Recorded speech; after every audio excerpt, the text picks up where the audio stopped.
Recording.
Jennifer with us? I'm on. Okay, good. Hello, Jennifer. Hi.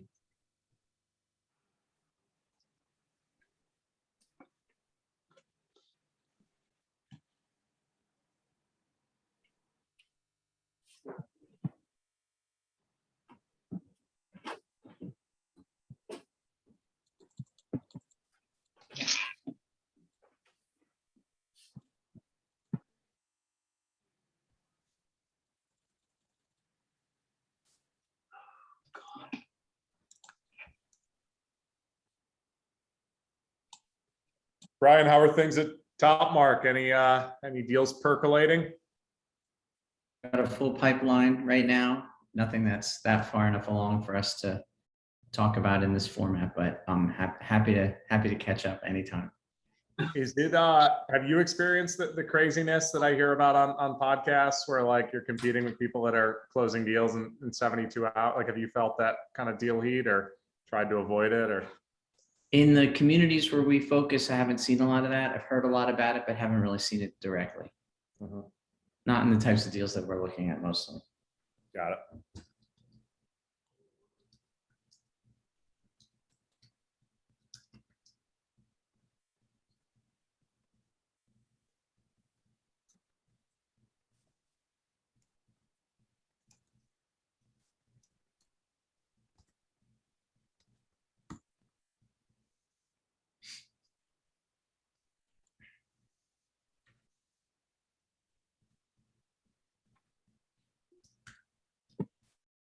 I see some familiar names in the attendees. We have the president of CVC joining. We have a couple of folks from New York joining, so I'm super excited.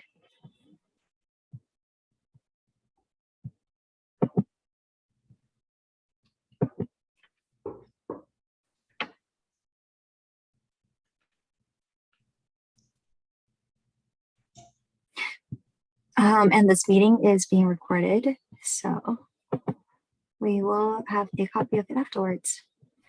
All right, I think I'm just gonna slowly start to kick things off. Hello, everybody. I am super excited for our panel today. We have an excellent group of panelists with us. So we'll be discussing the impact that the State Small Business Credit Initiative, Ssbci legislation has had on venture capital investing under the state-run programs, as well as the anticipated impact with the recent 2021 Rescue Act amendments. And we'll take a look at the state programs from the lens of New York state agencies as well, because at the end, it is a New York focused panel today. We have an expert panel comprised of Peter Rothberg, partner at Reitler Kailas Rosenblatt, who's participated in the investment of Ssbci program funds, Jennifer Teagan, director of New York Ventures, a $100 million fund for direct equity investment to early stage startups in New York State, Brian Model, managing partner of Topmark Partners, who has participated in the New York State Ssbci funded venture investing program. And last but not the least, Devin Daly, CEO and co-founder for SpinCar, a startup that's not only transforming the automotive industry, but also a company that's benefited from venture investments made with Ssbci funding. So I want to start by providing you a bit of background on the rescue plan. So for the attendees out there, so congressional interest in access to capital for small businesses, I think, has always been high. They're viewed as a means to stimulate the economy and create jobs, to say the least. The Ssbci was originally authorized by the Small Business Jobs Act of 2010, post the 2008 Great Recession. And that was, I want to say, about $1.5 billion program. So the interest became even more acute when the COVID-19 pandemic hit and its adverse impact on the US economy exacerbated. So in recognition of prolonged economic difficulties, Congress passed budget reconciliation legislation, which is the American Rescue Plan Act of 2021. That includes approximately $10 billion for another round of funding for the state small business credit initiative. So maybe we can tackle this first by asking the panelists about, their past experience, and let's start with New York State. So Innovate New York Fund was a fund of funds designed to provide investment capital to managers across New York State to invest in seed stage businesses. So my question to you all, what kind of was the investment strategy of the Innovate New York program under the original Ssbci legislation? Sure. So I'm Jennifer Teagan. I work for New York State. I'm at Empire State Development and manage the small the equity programs for the state, for the small business division. And I've been there just over a year, but I was actually a fund manager similar to Brian Modell at Topmark for the original program when I was a managing partner at Kiga Ventures. So as far as the prior program, when it was put into place, we had to split the funds, by the way. It wasn't all for equity. So it's intended to go across both lending and equity programs. And actually, at the time of the original program, equity programs were much less common. Most of the funds and most of the states used the funds for debt. And of course, it was only $1.5 billion at that point in time. This is a much larger program at $10 billion. So, but New York State, for the equity component, which is what obviously we're talking about today, the idea was to try and get it spread across the state. So fund managers that were either in different parts of the state or targeting different parts of the state for capital investment were selected, as well as a couple of particular sectors. There were some funds that were designated for biotech investment, as well as for investing in diverse entrepreneurs. So there were 7 funds that were selected as part of that process, and they were in Buffalo, Ithaca, New York City, trying to think where else. Rochester. Rochester. Yeah, Rochester. Thank you. In Rochester. So most of them were in New York City, but even the funds in New York City, several of them invested across the state as well, including Topmark, or well, it wasn't Topmark then, but including Brian's fund at the time. And as we think about it, the point of the Ssbci programs and what we call the Innovate New York program was to invest in seed stage and early stage companies in New York. So these were companies that were in early product development or early revenue. And that was really important because the point was these are the companies that are going to rapidly accelerate and add employees and grow the economy as they grow. And they're a stage of company that is really the most risky stage. And that's really where the Empire State Development at the time felt, by making sure that the capital got directed into companies at that stage, that would really help spur innovation and take on some of the risk that, as traditional investors were looking to manage their risks, they were stepping away from at that point in the economy. The other thing that I'll add is one of the restrictions that we had in the Innovate New York program was there was a size restriction, in that we were only allowed to invest a certain amount of capital per company. So that made sure that the money was spread around, so that you wouldn't take your fund and put it in 1 or 2 companies. There were, I believe there were over 100 companies in New York State that were funded through the Innovate New York program. And additionally, 81. I'm sorry? There were 81. 81. Thank you. I'm sorry, I was close. And there were also matching requirements. So for every dollar of Innovate New York capital that we invested in a company, there was a requirement that there be outside private capital go in those companies as well. So there was a multiplier effect to the state program. That is super helpful. So from a fund manager, and you touched on this a little bit, but from a fund manager's perspective, how did a fund manager participate in the Innovate New York program under the original Ssbci legislation? Empire State Development had a very rigorous due diligence and RFP process. My firm is now known as Topmark Partners. We were formerly known as Stonehenge Growth Equity Partners. We had almost a 20-year track record at that time of investing in companies in the state of New York, including upstate. There was a lengthy questionnaire and an application process, and based on our track record, based on our investment strategy of what we said we would do with the money, we went through that process, and we were one of the groups that was selected and allocated a portion of the Innovate New York pool. Wow, that's awesome. How competitive was it? I'm just curious. I don't know how many groups. I don't know how many groups applied. There were 7 groups that were allocated funds, as Jennifer mentioned. Got it. So from a venture capital funds and portfolio companies perspective, so how did they access the funding under the original Ssbci legislation? And maybe we can talk a little bit more about, what we can anticipate going forward as well. You want me to take that one? Go ahead, Devin. Yeah, I would say, we were a fortunate recipient of some of the Innovate New York funds via Brian's fund, previously known as Stonehenge Growth Partners. As Brian alluded to, it's kind of an interesting gap in fundraising, right? Here we are in upstate New York, which is not exactly a market known for a robust venture capital scene. And we were, very early in our revenue cycle, right? We hadn't yet really found product market fit where we eventually settled into the auto industry. And Innovate New York really provided us with the much needed capital to establish product market fit, to start investing in hiring and ongoing R&D, and ultimately to start scaling up our inside sales efforts in Syracuse, New York, where we now have about 80 full-time employees. So it was a great asset for us, and I think, that there was the open question from fellow entrepreneurs, how much administrative overhead was there, accessing state capital? And the answer is very little. I honestly think it was once a year, if I recall correctly, sort of form that we had to fill out that was very high level metrics, 5 or 10 metrics, and very little administration required from the portfolio company side of things. So for me, great benefit both to myself, the company, as well as the region and ecosystem.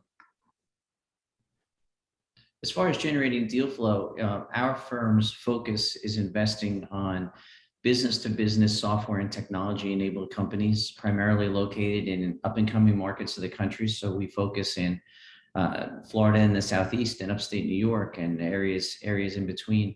So when we looked at Innovate New York, we had already invested in 20 companies in the state of New York, including 10 upstate.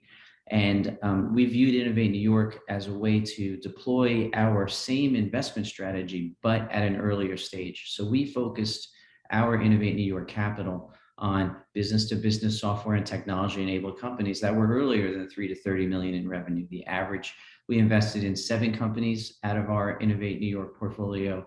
I think 4 out of the 7 were generating revenue. None of them were generating over $1 million in revenue at the time. They were all very early. We were the first institutional capital in all of those companies at the time. And Empire State Development did a very good job at making it well known that the capital was available. Jennifer and I served together on the board of the Upstate Capital Association. We're both past presidents of that organization.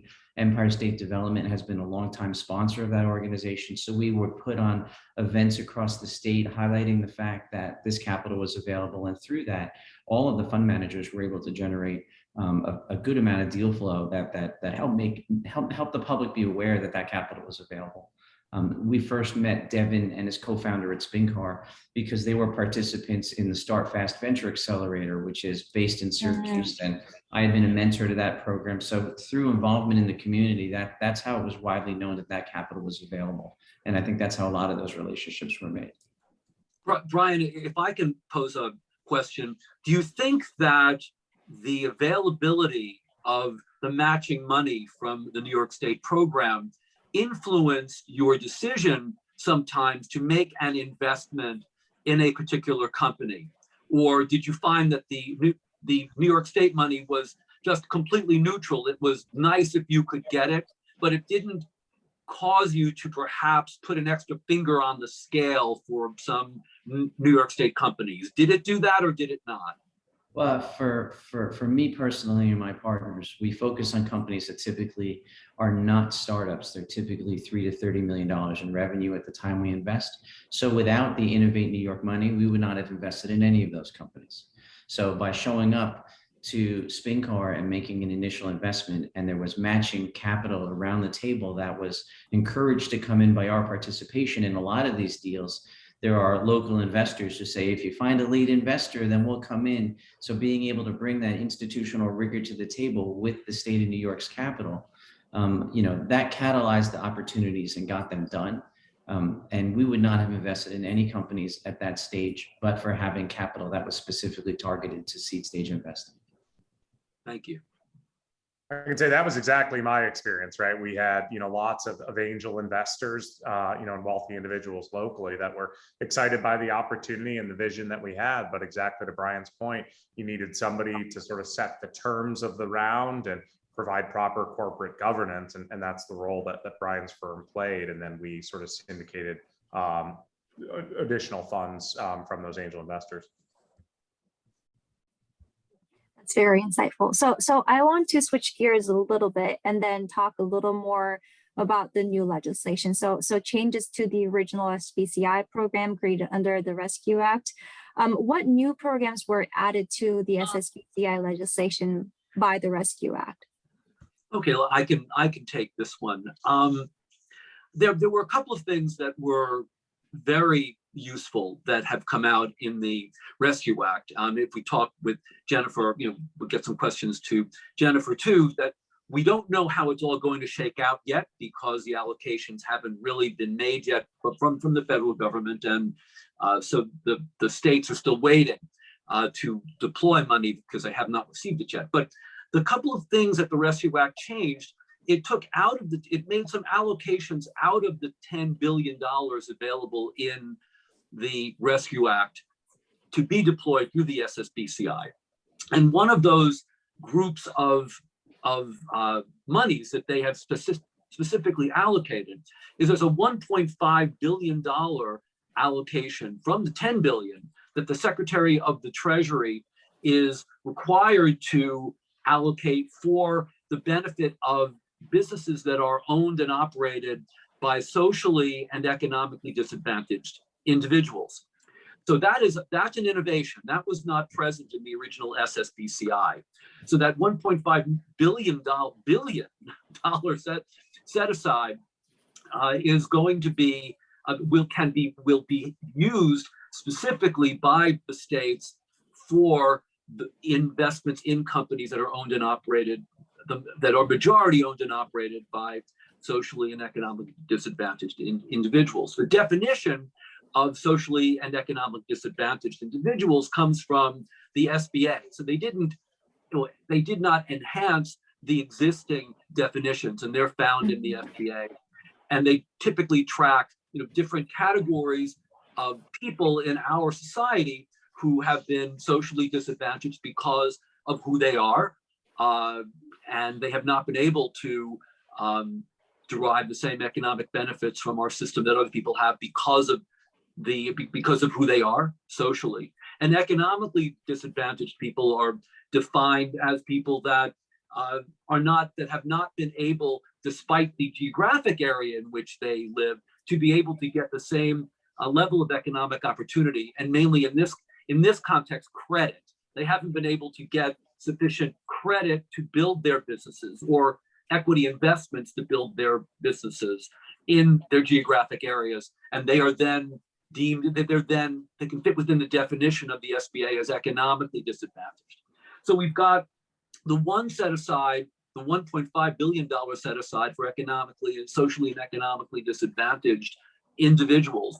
We then have another set aside, there's another $1 billion set aside that the secretary is supposed to allocate to the states who already have an allocation, but this is an addition to their regular allocations if the states can demonstrate that they have used their original allocations wisely, so that they have actually, that they're able to make the case that they're entitled to more money because look at how well they've spent the original allocation, right? So that's an additional pot of money that the Secretary of the Treasury has the discretion to allocate to people that have done a good job under the Ssbci program.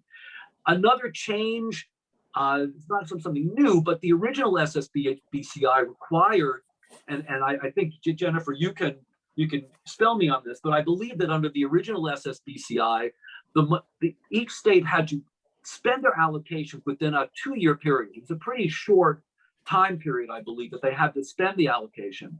And now under the Rescue Act, they have a 7-year period to expend that money, a much longer period of time.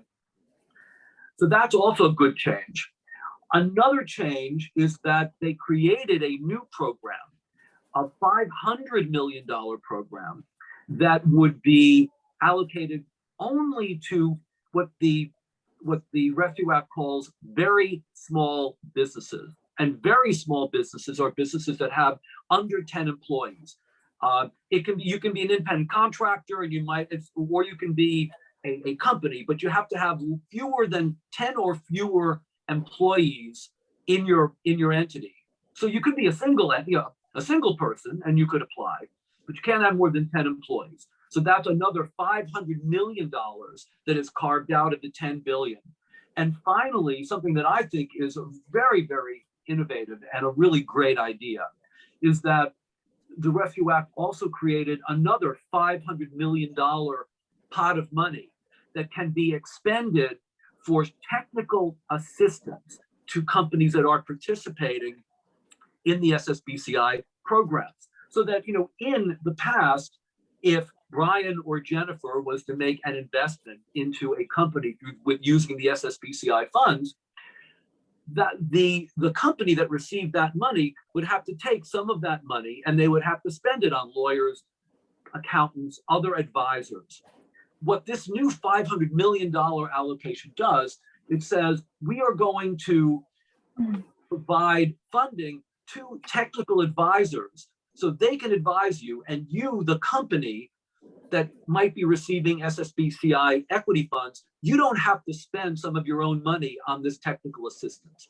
We're going to arrange with this pot of money to get that provided to you without your having to spend your own money or spend less of your money, right? There'll be some amount of money that can be spent through the Ssbci money for technical assistance, and that's new. And the technical assistance program is supposed to prioritize. We don't know what that means, but they are supposed to prioritize investment advisors or law firms or CPA firms that are themselves owned and controlled by socially and economically disadvantaged individuals.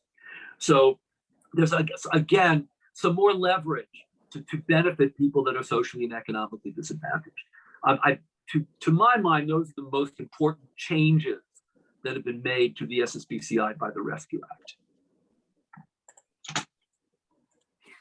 Peter, if I can jump in, I want to ask a clarifying question. So for the last bucket of 500 million for the technical advisors, would that be coming from the statewide, like as a state, I will be able to hire those folks, or would it be a company-driven effort? That's a very good question. It can be done in 3 ways. The federal government, this is one of the only places in the Rescue Act where the federal government can directly spend money.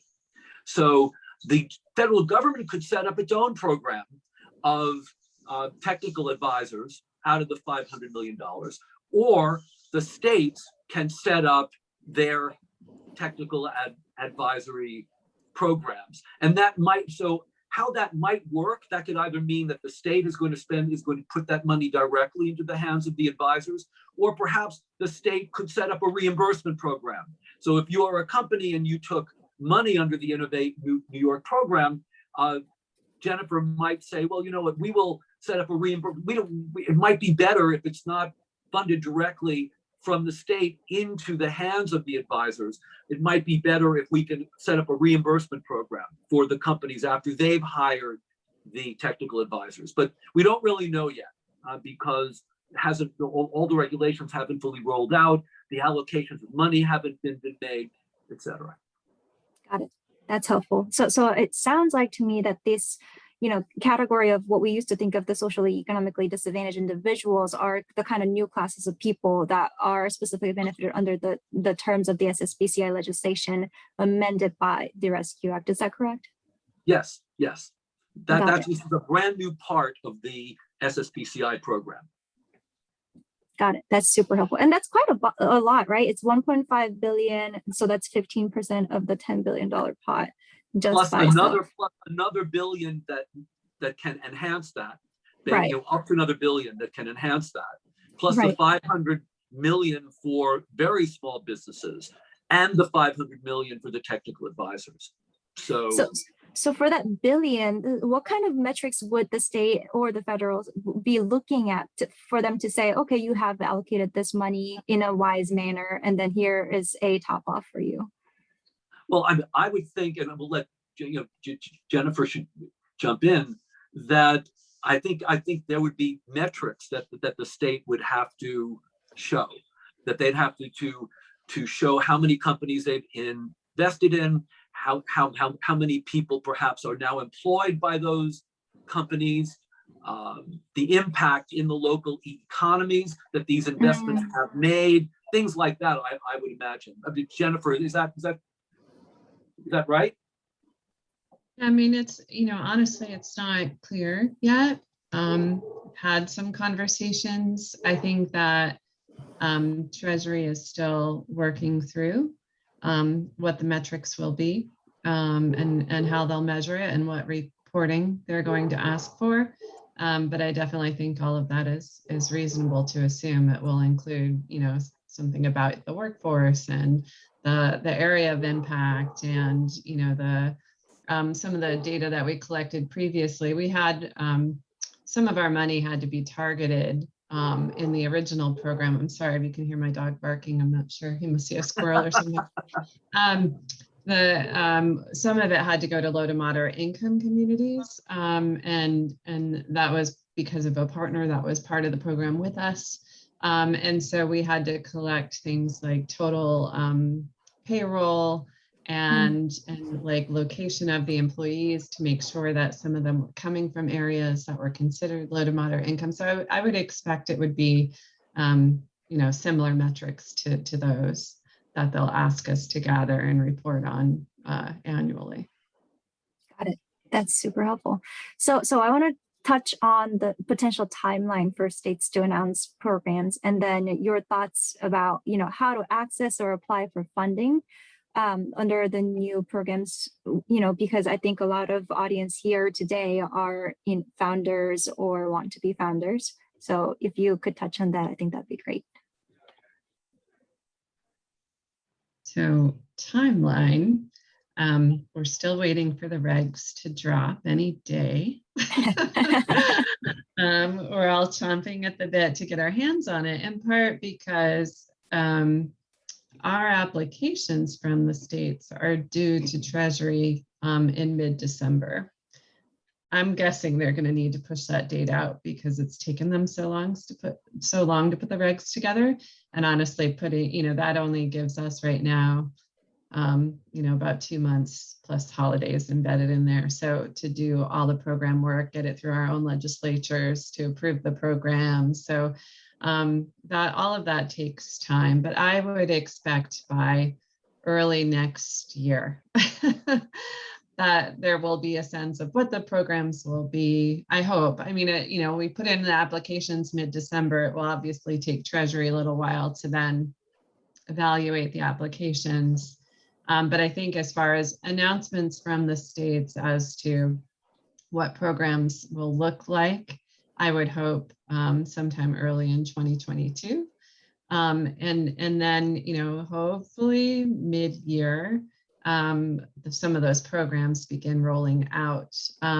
One of the, you know, if New York State does, and it's currently being considered, I think I can say that okay, that we do another fund of funds. So we help to deploy the capital with fund managers again. You know, there will be a process that we need to go through to set up the applications. Set up the applications and evaluate those. But we also may do some direct investing, which we, you know, through some seed programs and pre-seed programs, because now, unlike 10 years ago for the first program, you know, New York State actually does have a direct investment program also. So it's not, you know, it wouldn't be unheard of that we would try to go ahead and deploy at least some of the capital pretty quickly and directly through that structure that now is in place to do that. Got it. And then as far as people finding out about it, you know, we have a website, we have a LinkedIn. So follow us on LinkedIn, you know, check back.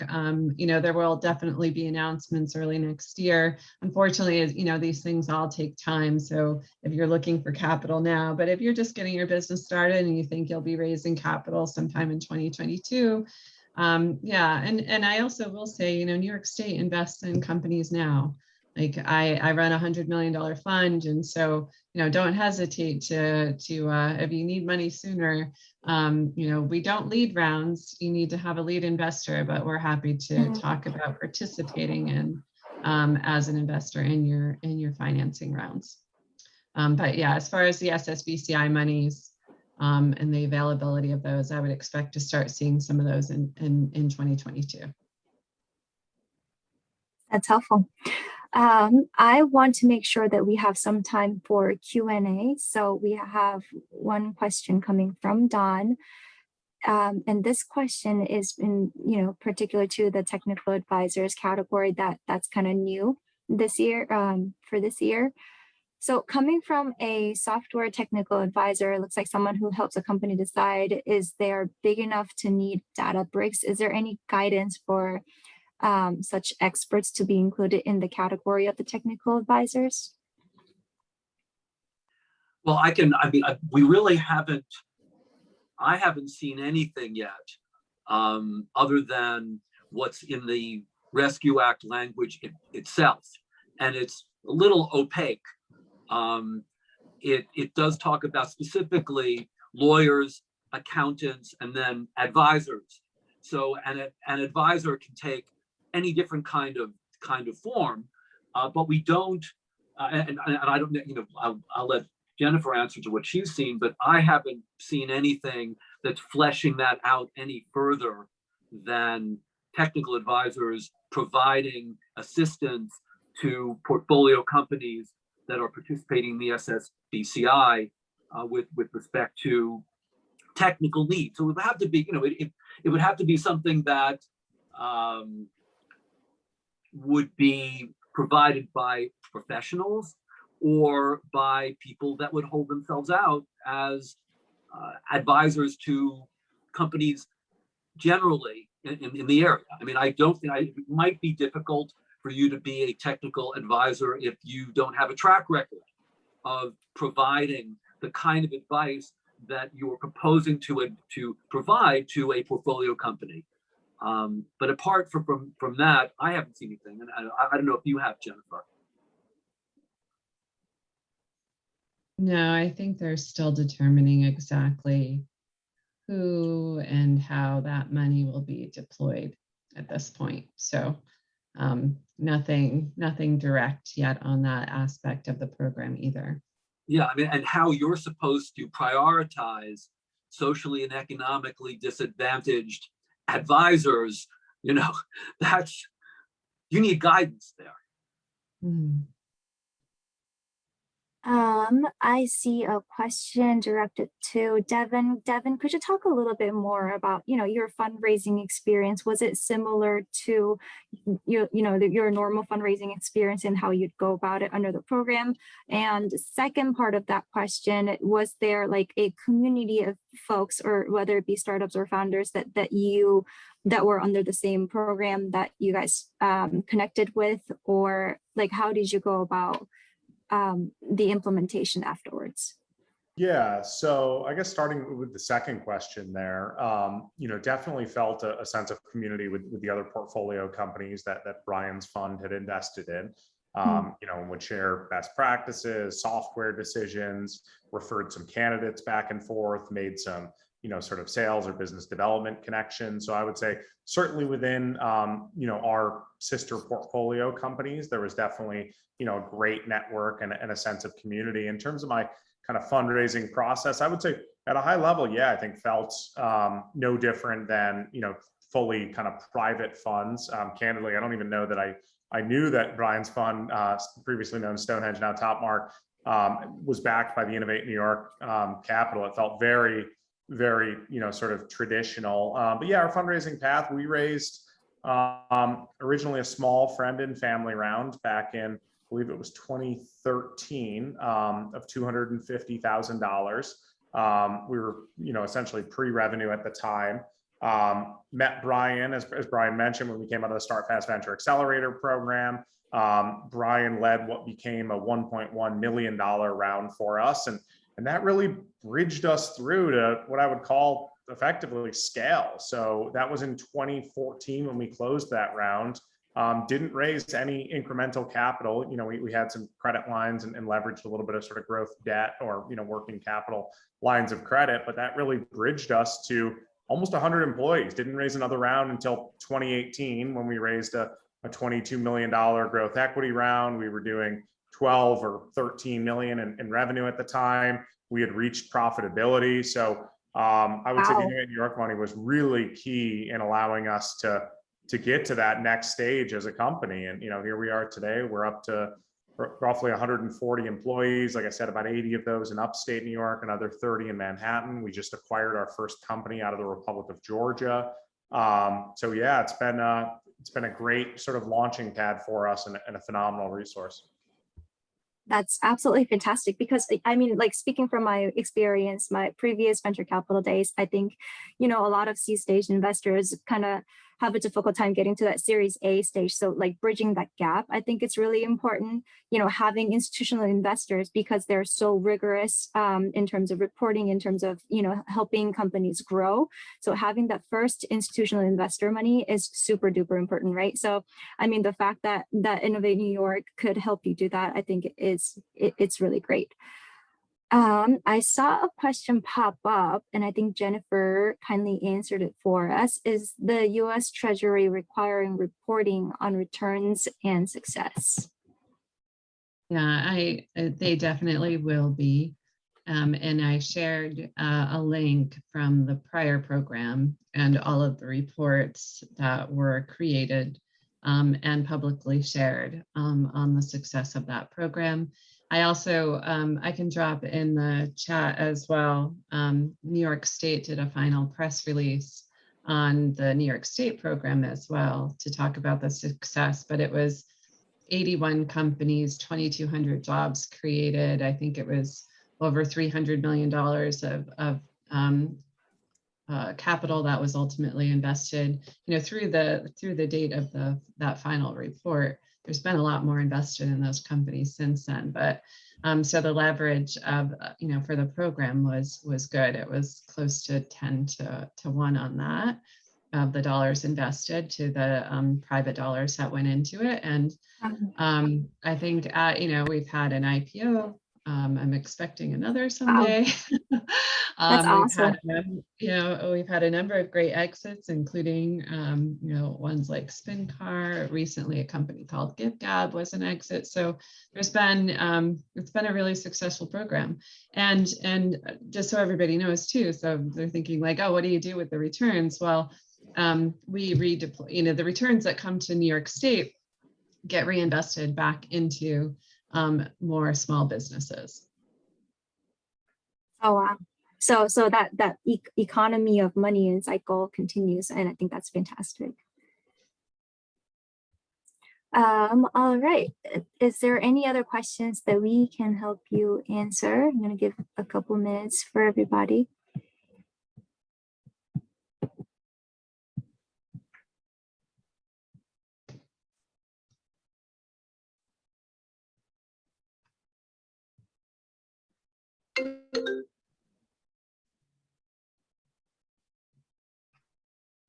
All right, I don't see any further questions. So I think what we're gonna do going forward is, yes.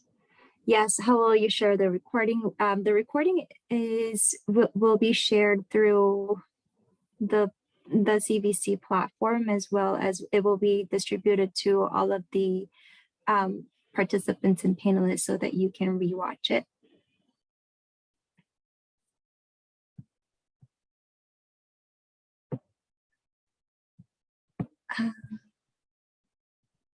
All right. If there are no further questions, then I want to say a big thank you to everyone who listened to this panel, and thank you for all the panelists for spending your precious time to have a discussion on this. And I think it was a great educational program for everybody. And we'll share context afterwards so that when attendees want to reach out for certain topics, and they can. Other than that, thank you so much, everyone, and have a good rest of your day. Thanks very much, everybody. Thank you, everybody. It's Thanks, great guys. to see you all. Cheers. Bye-bye. Thank you. Bye-bye.